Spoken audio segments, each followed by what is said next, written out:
कल बाद बृहस्पति की दशा बैठी है। ये स्मृति दिलाते हुए हम आत्माओं को अपनी संभाल करने की, माया से निरंतर सावधान रहने की, ऐसा कोई कर्म श्रीमत के विपरीत जाकर नहीं करने की जिससे फिर से राहु का ग्रहण लग जाए, और पास्ट की कोई भी ग्रहचारी को ज्ञान दान से समाप्त करने की आज की मुरली से ज्ञान की वर्षा करने वाले ज्ञान के सागर परमपिता परमात्मा की शिक्षाएं।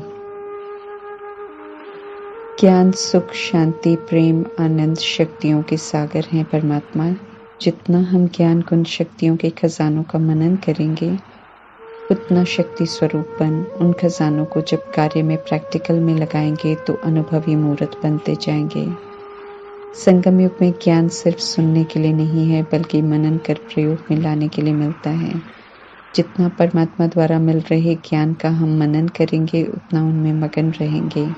याद करने की फिर हमें मेहनत नहीं करनी पड़ेगी, बल्कि परमात्मा की याद से कोई अलग नहीं कर सकता है, ऐसी समाई हुई स्थिति बन जाएगी।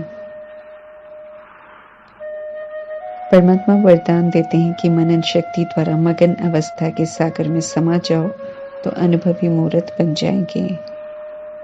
ज्ञान को प्रैक्टिकल में जीवन में धारण करने से अज्ञान काल की भूलें समाप्त हो जाती हैं और हर संकल्प, हर सेकंड समर्थ हो जाता है, व्यर्थ सदा के लिए समाप्त हो जाता है।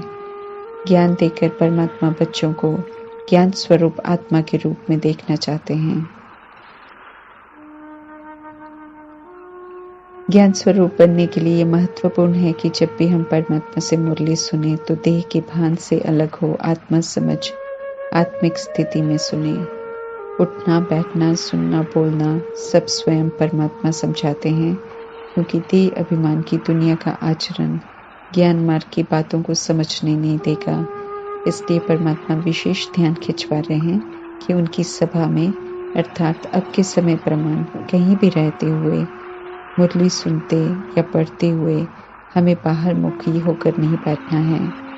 बाहर मुखी अर्थात देह के भान में बैठना। देह का भान होगा तो देह की दुनिया, देह के संबंधी, देह की बातें याद आएंगी, फिर परमात्मा के महावाक्य समझ नहीं आएंगे। और जब ज्ञान सुनाने वाले इंद्र परमात्मा की इंद्र सभा में बैठेंगे, तब तो वहाँ के वायुमंडल को खराब कर विघन डालेंगे।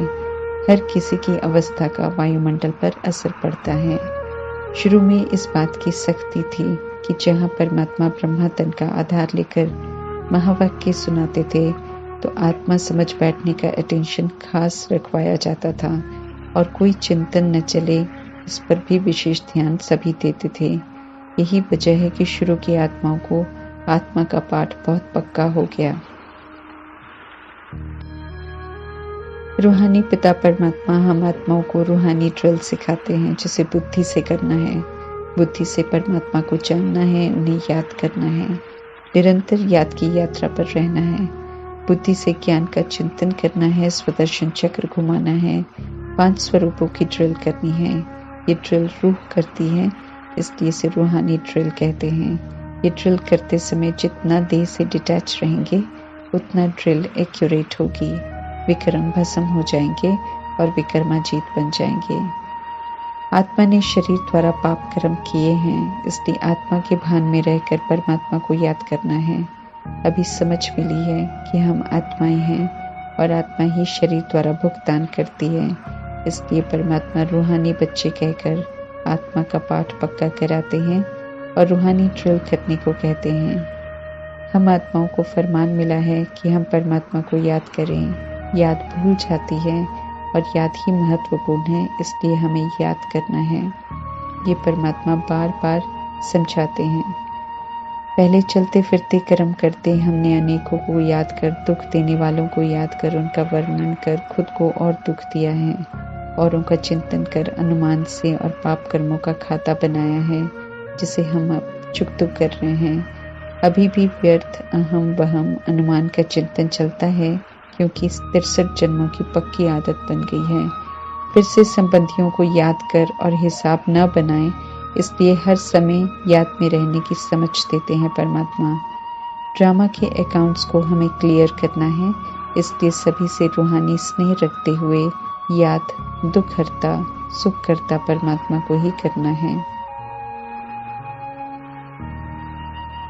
ब्राह्मण बच्चे बने हैं लेकिन पुरुषार्थ में सब नंबरवार हैं, क्योंकि परमात्मा कहते हैं निश्चय की कमी है कि हम नरकवासी से स्वर्गवासी 21 जन्मों के लिए बन रहे हैं, जबकि परमात्मा इस बात का निश्चय कराते हैं।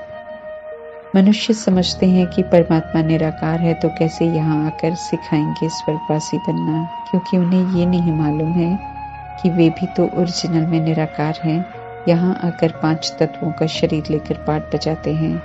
परमात्मा समझाते हैं कि जैसे हम शरीर का आधार लेते हैं, ऐसे ही परमात्मा भी परकाया का आधार लेकर स्वर्गवासी बनना सिखाते हैं।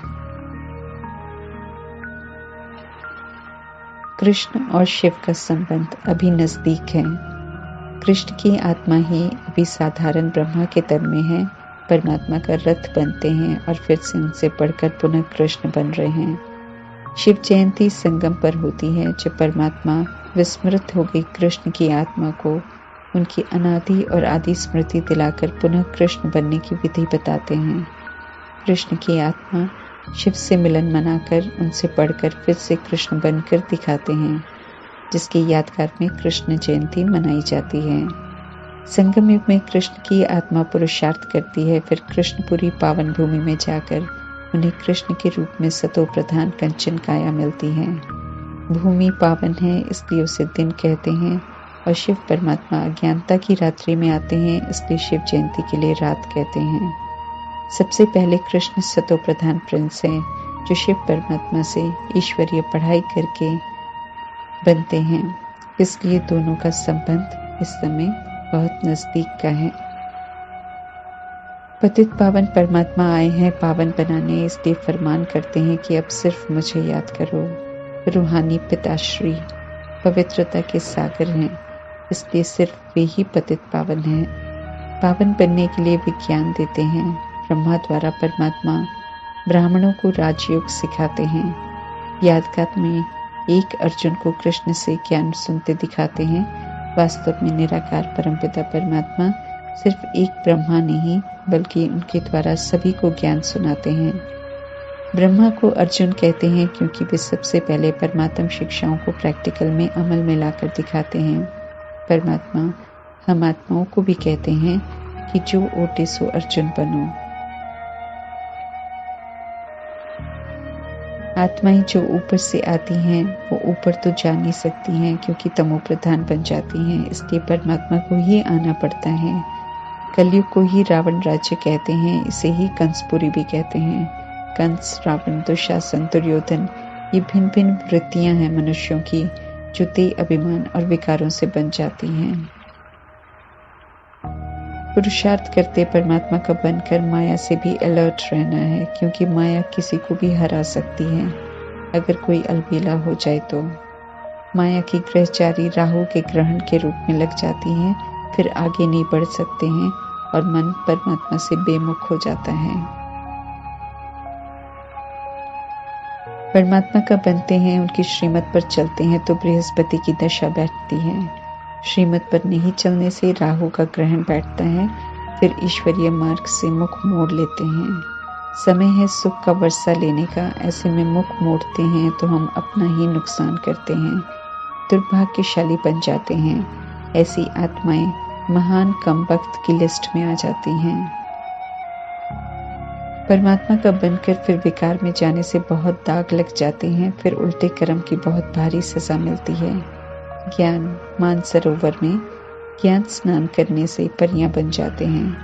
भक्ति मार्ग में वर्षा होती है तो कह देते हैं कि इंद्र देवता वर्षा करवाते हैं। वास्तव में इंद्र तो परमात्मा हैं और जो ज्ञान वर्षा करते हैं और स्वर्ग में जाने लायक बनाते हैं। ब्राह्मण बनाकर पवित्रता की धारणा करवाते हैं परमात्मा, फिर इसी धारणा के अनुसार सूर्यवंशी और चंद्रवंशी घराना मिलता है। अभी का स्थापन किया हुआ पवित्रता का धर्म 2500 वर्ष चलता है।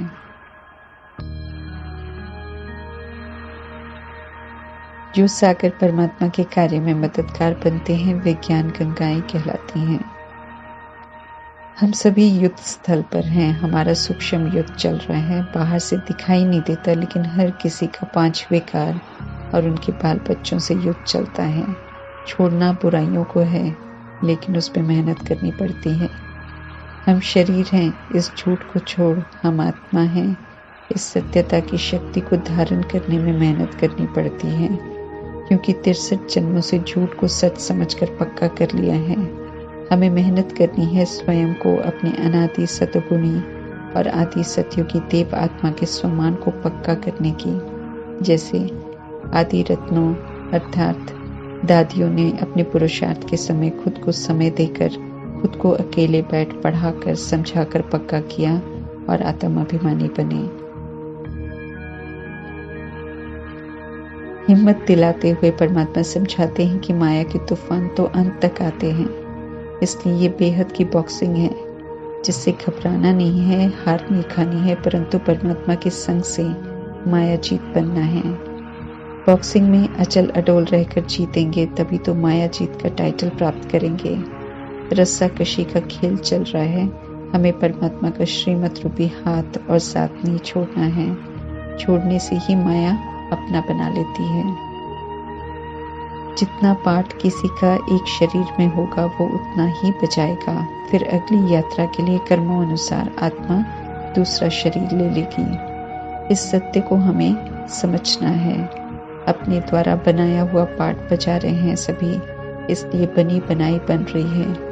कोई आत्मा शरीर छोड़े तो रोना नहीं है, क्योंकि रोने से आत्मा वापस नहीं आएगी। मोह जीत बनने के संस्कार हमें बनाने हैं। सभी के साथ रूहानी संबंध रखना है, शुभ भावना शुभकामना रखनी है, ताकि कोई भी आत्मा को हमसे दुख न मिले। दुख देते हैं तो रोना आता है।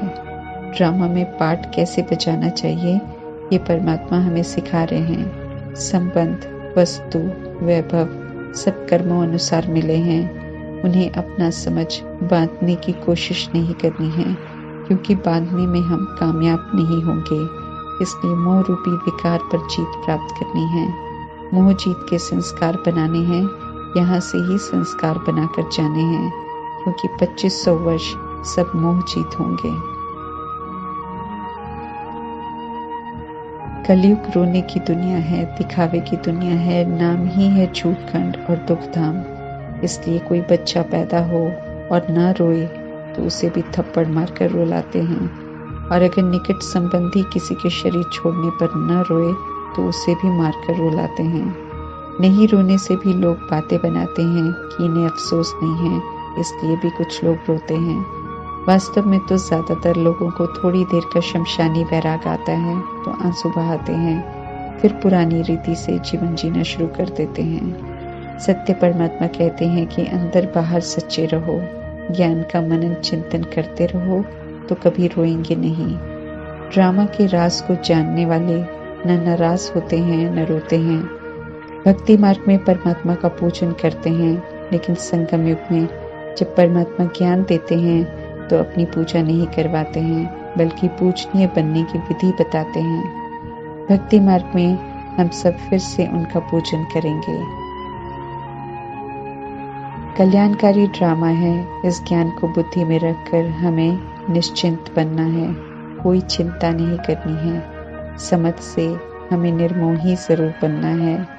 निर्मोही ही ड्रामा के अंतिम दृश्यों को देखते हुए सेवा पर रह सकेंगे और फुल पास होंगे।